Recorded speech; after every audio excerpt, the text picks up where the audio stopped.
Just thinking forward, how do we think we should be enhancing the training of the next generation of psychiatrists? And we've talked about teaching them how to use clozapine, how to use long-acting injectables. What other areas do you think we need to help them focus on? I think that the next sort of need or wave is in models of mental health care that are population health focused.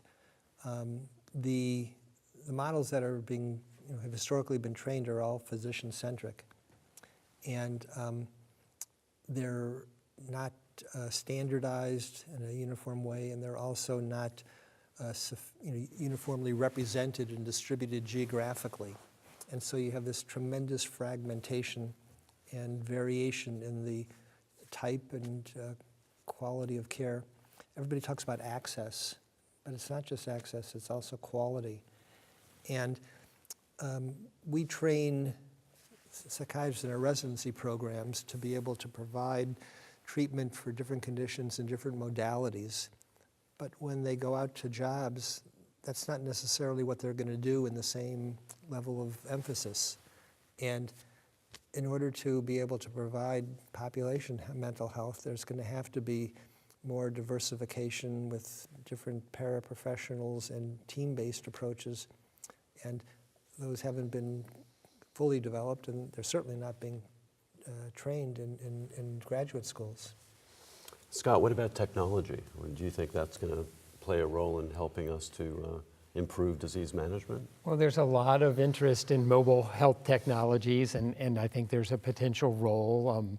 I think, there are people who are using smartphones to remind people to take their meds. We're trying to test a way to help adjust medication regimens optimally. You mentioned a way that someone was using mobile technology at Hillside. What was? I can't remember what it was. So also monitoring, monitoring speech, monitoring activity, right. sleep. I mean, To predict relapse too, relapse, so people can figure out, when someone needs an intervention.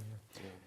This idea, actually, this is a little bit related to what we were talking about a minute ago. But when you were bringing up ACT, I know there's another way to sort of make sure people get clozapine or make sure they get shots is to have performance standards for clinics or ACT teams or coordinated specialty care teams to make sure that every team can prescribe clozapine or can give shots or whatever, just in the same way we want them to deliver psychosocial programs. So I think that's, sort of the regulatory thing might be one way to move it forward. And the way you can make residency programs train people how to use clozapine or shots. Right, no, that's very important.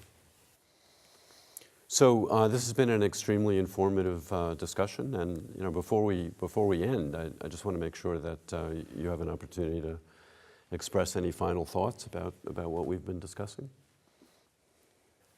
No, it's been a good opportunity to discuss what I think is an important treatment modality. I mean, I'm sort of honored to be here with these people who really know the field well. So thanks for letting me participate. Thank you. Really honored to be here with these old alpacacas. I think that despite the fact that mental health care is still not adequately provided and impacting society in the way that it could, it's a very optimistic time because of the fact that it's not that we don't have the knowledge to be able to provide care, it's just that we don't have the means to do it.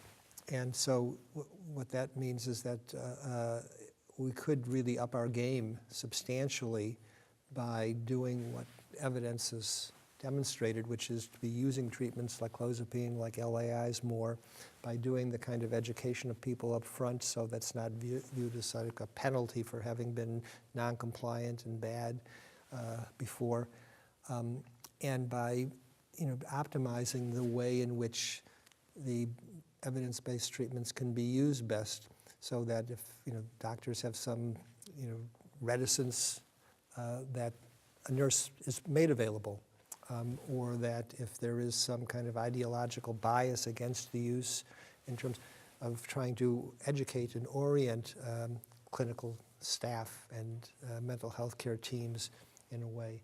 And so I think there's a lot of ways in which the quality of care can be improved substantially without learning or discovering anything new through research, just taking the means that we have. So I feel that that's really an optimistic thing. We just need to find the social, political, and professional will to find a way to do it. So we've talked a lot about adherence and relapse and hospitalization, and I think we've said that we do have some very valuable options, some very powerful tools, but we need to really take advantage of them. We need to understand what the obstacles are. We need to make sure that people are trained, that we have the right systems in place, we have the right ancillary teams working together. But at the end of the day, even while we're waiting for further breakthroughs, we can be doing a lot more to improve the lives of our patients if we can bring some of these lessons to bear. So I want to thank you all for your contributions to this discussion. On behalf of our panel, we thank you for joining us, and we hope that you found this peer exchange discussion to be useful and informative. Thanks very much.